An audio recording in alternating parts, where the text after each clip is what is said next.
Olá, bem-vindo. Começando o Diálogo Jovem Pan, uma conversa franca com quem faz parte da história do Brasil. Nosso assunto hoje, eleições 2022. As federações partidárias são a grande novidade para o pleito desse ano. De que forma a união de legendas pode favorecer os interesses da população? O combate às fake news e os atritos entre os poderes devem dar o tom das eleições nesse ano. E a reforma política? Quais as chances do Congresso Nacional debater o assunto nesse ano? Destaques do Diálogo Jovem Pan. O nosso convidado é o advogado Alberto Luiz Rolo, especialista em direito eleitoral, ano importante para o Brasil, ano de eleições majoritárias. Doutor Alberto Luiz Rolo, mais uma vez, muito obrigado por estar aqui conosco na Jovem Pan. A gente que sempre se falou pela Rádio Jovem Pan, agora estamos aqui na TV Jovem Pan News. Bem-vindo sempre. Eu que agradeço mais uma vez o convite, Thiago Berraich. É um prazer falar com você e com os amigos da Jovem Pan. Bom, doutor, as mudanças para esse ano são muito grandes. As discussões também sobre a política aumentaram muito nos últimos anos aqui no Brasil. E eu começo perguntando sobre a federação partidária. É uma figura aparentemente nova que pode ser usada pelos partidos em substituição das próprias coligações, né, que estão proibidas. Eu pergunto para explicar para o nosso ouvinte espectador didaticamente o que é a federação e se o senhor considera um modelo importante para os partidos. Como você disse, Thiago, é alguma coisa nova que vai ser utilizada, experimentada pela primeira vez agora nessas eleições de 2022 e me parece que a ideia dos nossos congressistas foi, de alguma maneira, substituir as coligações. Nós já tínhamos as coligações que são nada mais do que a junção de dois ou mais partidos para funcionarem como um partido só no período eleitoral e principalmente no dia das eleições, mas as coligações desapareciam encerrado a votação. Ou seja, no dia da eleição, final da votação, acabavam as coligações. A ideia das federações é diferente. Também é a junção de dois ou mais partidos, mas a lei obriga que essa junção, essa união, perdure pelo prazo da legislatura, ou seja, pelos próximos 4 anos. Então é um pouco mais, é um casamento um pouco mais duradouro do que eram as coligações. Agora, sem dúvida, Thiago, e essa é a crítica que vem sendo feita, né, falando bem no gerúndio, é uma maneira de dar a volta, vamos dizer assim, né, passar por cima das proibições das coligações que o próprio Congresso Nacional aprovou, né? Aprovou para as eleições, das eleições proporcionais, deputados estaduais, deputados federais principalmente. Então, para dar volta nessa proibição que eles mesmos aprovaram e como eles precisam de um maior número possível de deputados federais eleitos por causa do tempo de rádio e televisão e por causa do dinheiro do fundo partidário, então eles criaram essa figura da federação. Agora, doutor, a federação ainda precisa ser autorizada pelo TSE. Lembrando que na semana passada o Supremo e o Judiciário voltaram à ativa nesse ano agora de 2022. Há ainda necessidade de passar pelas autoridades da Justiça Eleitoral ou não? Sim, a lei diz e a resolução que foi feita pelo TSE no final do ano passado que as federações partidárias devem ser aprovadas pela Justiça Eleitoral, aprovadas pelo TSE. E tem prazo, e a gente pode falar um pouquinho disso também, porque agora os partidos estão correndo justamente para poderem cumprir o prazo. A resolução do TSE, Thiago, fala que o pedido tem que ser apresentado até dia 1º de março, então faltam poucos dias, poucas semanas, e o TSE teria que aprovar essas federações até o dia 2 de abril, porque a resolução diz que o prazo de aprovação tem que ser o mesmo do prazo de aprovação de um partido político novo, se fosse o caso, para poder concorrer à eleição. Como a lei diz 6 meses antes da eleição para ter um novo partido para poder disputar a eleição, o TSE fez a resolução didaticamente e coerentemente, né, da mesma maneira, entendendo que então as federações também devem estar aprovadas nesse mesmo prazo de 6 meses antes da eleição, que dá dia 2 de abril abril esse ano de 2022. Mas o pedido tem que ser apresentado até o dia 1º de março. Por isso, os partidos estão correndo, estão preocupados. Existe, inclusive, um pedido no próprio STF, aí é um problema de constitucionalidade, né? Então, no próprio STF, para que esse prazo seja atrasado, né? E não 1º de março, que já está aí às vésperas. Claro. Doutor Alberto Luiz Solani sempre falou aqui na Jovem Pan sobre a importância da reforma política no país. A cada ano existem algumas modificações, mas, enfim, o Brasil precisava de uma ampla reforma política, mais de 30 partidos, não há ideologia que sustente tantos partidos assim no Brasil. E eu pergunto para o senhor, em relação à federação, os partidos vão ter interesse em fazer essa união, já que é uma união mais duradoura? Porque a gente sabe que os partidos, um dia está com o partido A, outro dia se coliga com o partido B. O senhor acha que haverá interesse dos partidos, pelo menos dos partidos maiores, de fazer esses acordos com outras legendas, talvez legendas menores?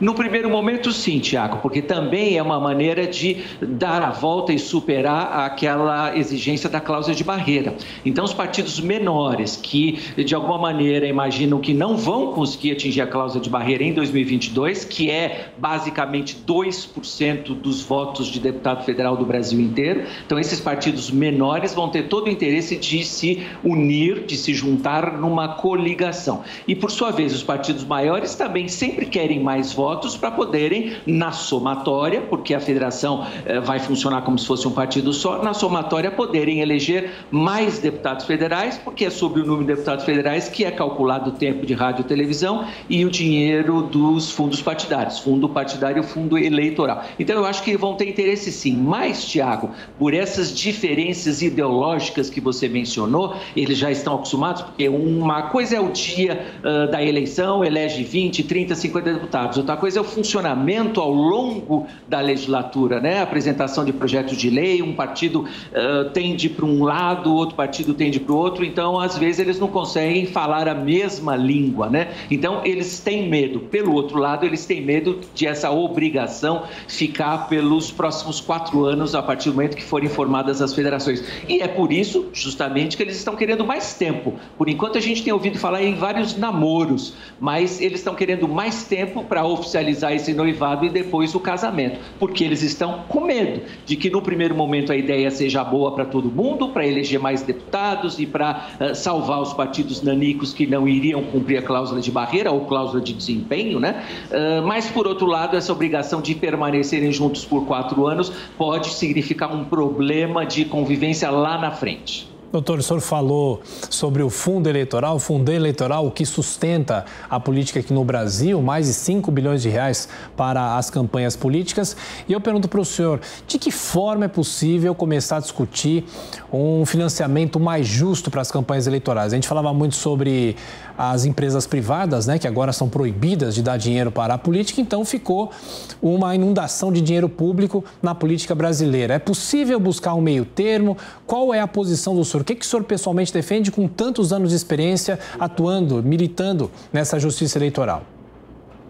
É possível sim, Tiago, e a gente já falou aqui na Jovem Pan várias vezes que simplesmente destinar dinheiro público num país como o Brasil, onde faltam tantos recursos públicos em outras áreas para a campanha eleitoral, é muito ruim, porque nós somos carentes de recursos. Por outro lado, simplesmente permitir que as empresas, entre aspas, comprem candidatos, como acontecia, né? Como a gente viu acontecer, compra deputados, compra senadores, compra governadores, às vezes tenta comprar até candidatos à presidência da República, né? Isso também é muito ruim. Então, um meio termo, como você disse, Tiago, e a gente sempre defendeu, é colocar limites. A lei falava em limite antes, né, da proibição de doação de pessoas jurídicas, o limite era 2% do rendimento bruto dessas empresas. É muito. O nosso sistema bancário está muito organizado hoje, com CPF, com CNPJ, a gente consegue identificar todo mundo. Então, vamos estipular um valor, 100 mil reais, 200 mil reais, para qualquer empresa, seja uma grande construtora, seja um comércio local, um comércio da vizinhança do nosso bairro. 50 mil reais, 100 mil reais, 200 mil reais, a gente estipula um valor e aí este dinheiro vindo das empresas privadas poderia voltar a substituir essa inundação de dinheiro público que faz tanta falta em outras áreas, né? Então, fixar um limite. Cada empresa, pelo seu CNPJ, pode doar 10 mil, 50 mil, 100 mil, no máximo, para a gente não chegar àquelas quantias absurdas. E aí estipula uma vez só, ou uma vez em cada eleição para governador e para presidente, e uma vez só para eleição majoritária e eleição proporcional. Aí o legislador pode criar limites e não, como a gente viu, né, sair de 2 bilhões, arredondando como foi em 2018, para chegar aí em torno de 5 bilhões, como vai ser em 2022. É muito dinheiro e a gente precisa usar esse dinheiro em outras áreas. Doutor Alberto Lissolo, um outro assunto polêmico. Ano passado, a grande discussão sobre a necessidade do voto impresso. O senhor sempre reafirmou aqui na Jovem Pan a segurança das urnas eletrônicas. E é interessante, né, porque o TSE abriu a consulta, abriu os códigos-fonte e poucos partidos se interessaram em acompanhar esse processo in loco. Por que isso acontece? Há uma discussão mais política do que tecnológica nesse caso? Com certeza, Tiago, e sempre foi assim, sempre o TSE abriu os códigos-fontes, sempre o TSE fez cerimônias públicas para mostrar o funcionamento da urna eletrônica e muitos poucos partidos compareceram, muitas poucas pessoas compareceram, né? Por quê? Porque confiam no sistema, confiam no funcionamento do sistema. Eu sempre disse, como você lembrou e continuo dizendo, que a urna eletrônica é 101% segura, não é só 100%, é 101%. Principalmente, são mais de 30 elementos de segurança, Tiago, a gente já falou aqui na Jovem Pan várias vezes. Eu destaco 2. Primeiro elemento de segurança, a urna eletrônica não está em rede, ela não está ligada à internet. Então, esse raciocínio de que o hacker invade o sistema dos grandes bancos, o hacker invade o Pentágono, o hacker invade isso ou aquilo, não serve para a urna eletrônica, porque a urna eletrônica não está conectada à internet. Então, o hacker não consegue chegar na urna eletrônica porque não tem o acesso. Então, esse é um elemento de segurança que me convence, fortíssimo. Segundo elemento de segurança, porque aí eu já ouvi dizer também, né, daqueles que gostam de grandes escândalos, né, inclusive pessoas públicas, dizer, não, mas se não invade o sistema antes, invade depois e manipula o resultado. Isso não é verdade, Tiago. Pela enésima vez, quem faz a apuração é cada urna eletrônica, é o famoso PU, boletim de urna. Então, depois das 5 horas, depois que a gente vai votar e o presidente da mesa encerra a votação, naquela hora é emitido o boletim de urna. Então, ali é feita a apuração, ali a gente sabe quantos votos fez o candidato a presidente A, o B, o C, o D, quantos forem, e deputados, senadores e governadores. É naquele momento que é feita a apuração, não é o TSE que faz. Então não tem sala secreta onde o TSE faz a apuração e muda resultado, ou o hacker invadiu. Também já ouvi dizer, quando a urna eletrônica transmite, né, o chip transmite o resultado para o TSE, nesse caminho, essa linha pode ser invadida pelo hacker e aí manipular o resultado. Não é verdade, porque a própria urna, que não está conectada em rede, já fez a apuração. Então, o que a gente tem que fazer? Pegar os boletins de urna e somar. Aí, se a gente quiser fazer auditoria, e aí é a auditabilidade da urna eletrônica, é pegar todos os boletins de urna, para uma eleição presidencial nacional são mais de 500 mil, mas é possível. Pegar os 500 mil boletins de urna, esses sim são impressos, né? O pessoal fala em voto impresso, está ali, boletim de urna é impresso. Pega os 500 mil e soma um por um e vai ter que dar o mesmo resultado que o TSE divulga às 7, às 8, às 9, às 10 horas da noite. Aliás, Thiago, é importante lembrar que a gente teve a eleição 2020, teve um problema, né, no funcionamento daquele grande computador, o próprio ministro Barroso falou isso, e eu me lembro que muitos candidatos em cidades pequenas tinham e tiveram o resultado da eleição e comemoravam antes do resultado do TSE. Por quê? São cidades menores, onde eu tenho 200 urnas, 300 urnas, é só pegar os 200 boletins de urna, 300 boletins de urna e somar na caneta, na calculadora. E aí o resultado ia bater com o TSE. Mas como o TSE teve problema naquele ano, só foi divulgar os resultados muito mais tarde. Mas já tinha muito prefeito comemorando antes e, por mais incrível que pareça, o resultado bateu da soma dos boletins de urna com o resultado do TSE. Então, Tiago, eu falei de 2, tem mais de 30 itens de segurança, eu não tenho nenhuma dúvida que a urna eletrônica é confiável e continua sendo, e o TSE, depois de todas essas fofocas, acabou melhorando, acabou abrindo os códigos-fonte antes, né, com 6 meses de antecedência, como você falou, antes até, para permitir qualquer tipo de crítica, e nenhuma crítica foi feita. É uma discussão política. Talvez até uma desculpa para quem acha que vai ganhar ou acha que vai perder, já antecipar qualquer tipo de desculpa. E, doutor, teremos mudanças na apuração nesse ano? Pelo menos é uma promessa de que a divulgação vai ser feita de forma geral para o Brasil, porque a gente tem o problema dos fusos horários. De que forma é possível unificar essa divulgação, doutor? Essa foi uma mudança que o TSE fez na resolução do ano passado, de dezembro, unificando o horário de votação. Eu acho que não havia necessidade. Se a gente tem certeza de que a urna eletrônica é segura, eu não preciso alterar o resultado da votação por causa dos fusos horários que o Brasil tem. Então, significa que o eleitor do Acre, por exemplo, normalmente no horário de Brasília, horário unificado é horário de Brasília. Então, a gente começa a votar às 8 da manhã, termina às 5 da tarde. Lá no Acre, o pessoal vai começar, quem quiser, a votar às 6 horas da manhã e vai terminar, em vez de 5 horas horário de Brasília, 3 horas horário de Brasília. Por quê? Para que todas as urnas sejam encerradas ao mesmo tempo e aí as primeiras totalizações, os primeiros resultados sejam divulgados de forma uniforme no Brasil inteiro. E não o que aconteceu até 2018, na eleição geral presidencial, que o TSE aguardava o fechamento dessas urnas nos outros estados por causa da diferença de fuso horário. Então, a totalização acabava acontecendo às 7 horas no horário de Brasília. O primeiro resultado era às 7 horas, quando já tinha, 40%, Tiago. E aí eu vi muita fofoca disso, Olha, quando o TSE divulgou o resultado às 7 horas da noite, horário de Brasília, já tinha 40% das urnas apuradas. Então houve manipulação. É lógico, porque na maioria dos estados que segue o horário de Brasília, as urnas fecharam às 5 horas e a apuração a totalização foi acontecendo. Chega às 19 horas, chega às 7 horas da noite, já tem aí 30%, 40% dos votos. Houve apenas a divulgação às 19 horas, mas os computadores estavam trabalhando na totalização. Me parece que o TSE, para evitar essa fofoca, acabou unificando a votação no horário de Brasília. Eu não acho que era necessário, mas se isso serve também para acabar com esse ataque, para acabar com essa fofoca, então é válido. Doutor Alberto Lissolo, para orientar o nosso público também, para que o público conheça como são feitas as coberturas das eleições, há muita restrição da lei eleitoral, restrições impostas principalmente ao rádio e à televisão, a necessidade de uma cobertura equânime entre os candidatos e esse ano também as regras são as mesmas, houve algum tipo de mudança?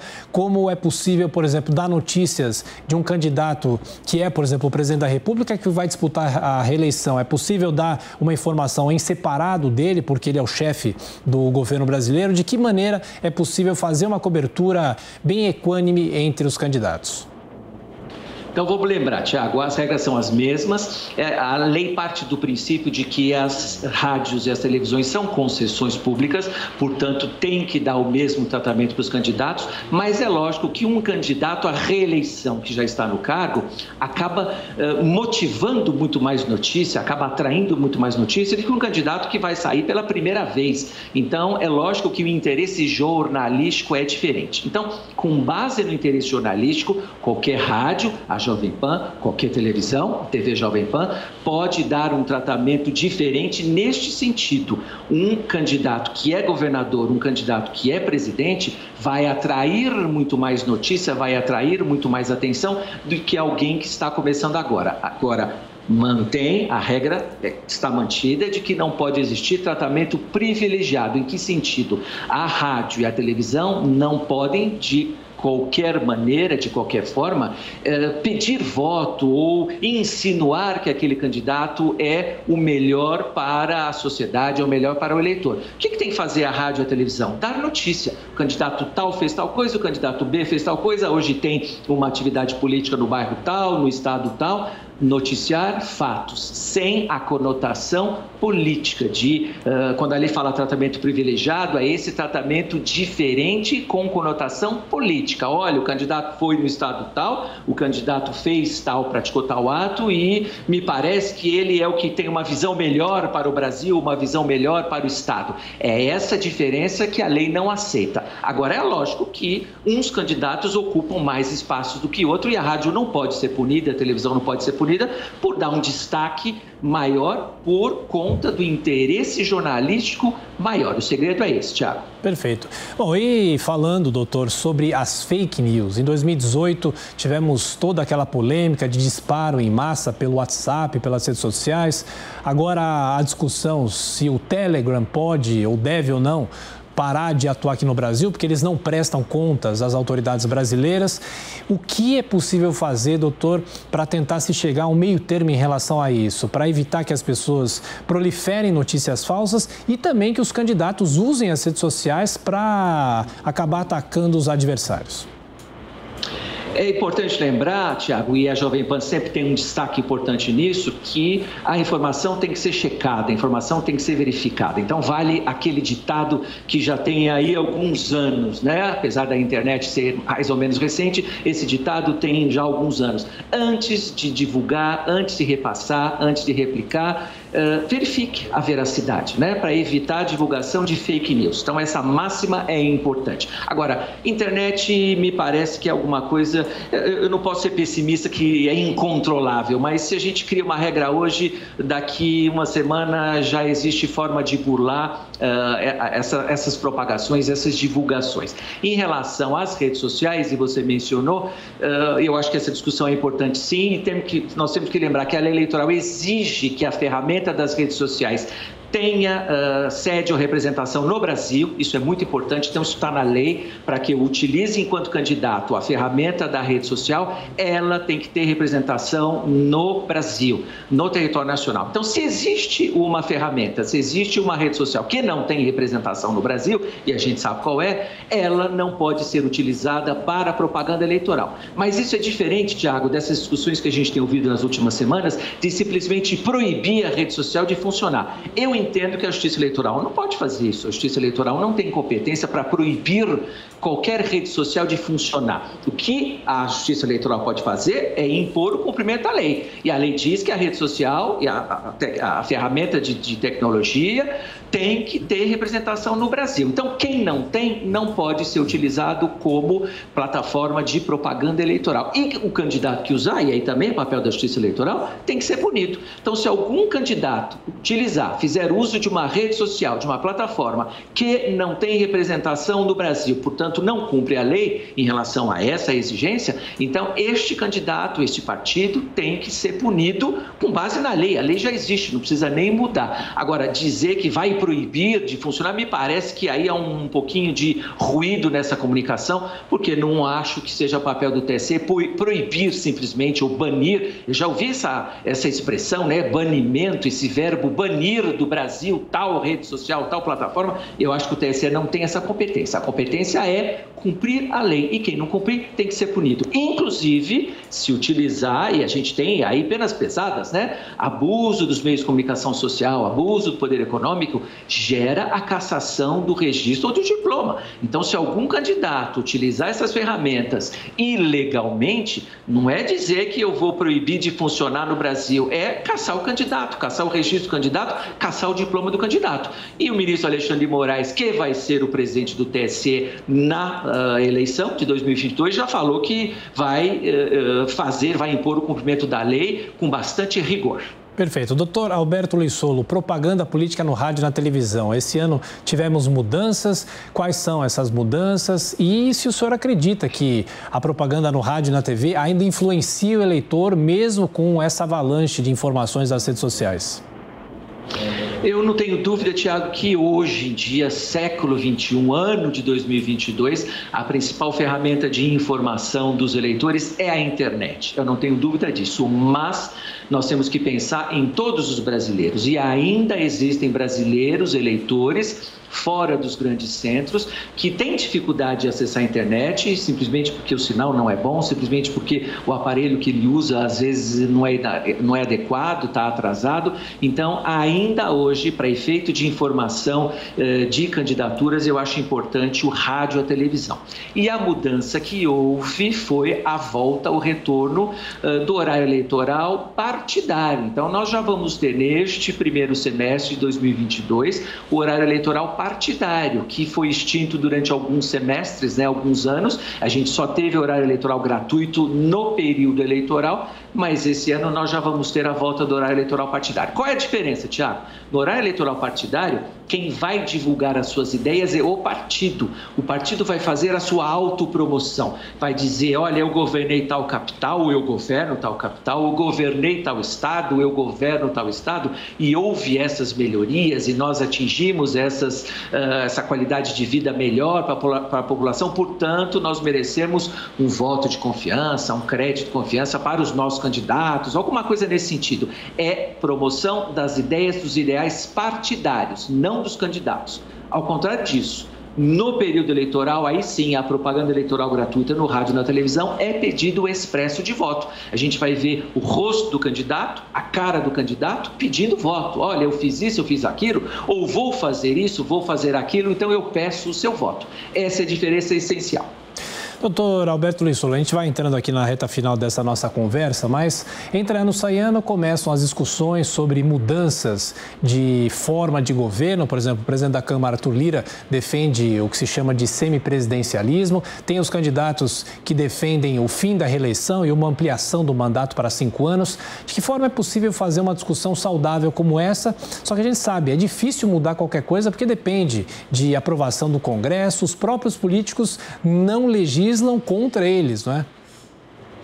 Com certeza, Tiago, esse é o principal obstáculo, né? Eles não vão aprovar mudanças que de alguma maneira possam afetar os seus interesses. Mas eu me lembro do Dr. Alberto Rolo, né? Meu pai, que veio muitas vezes aqui na Jovem Pan, defendendo a ideia do recall.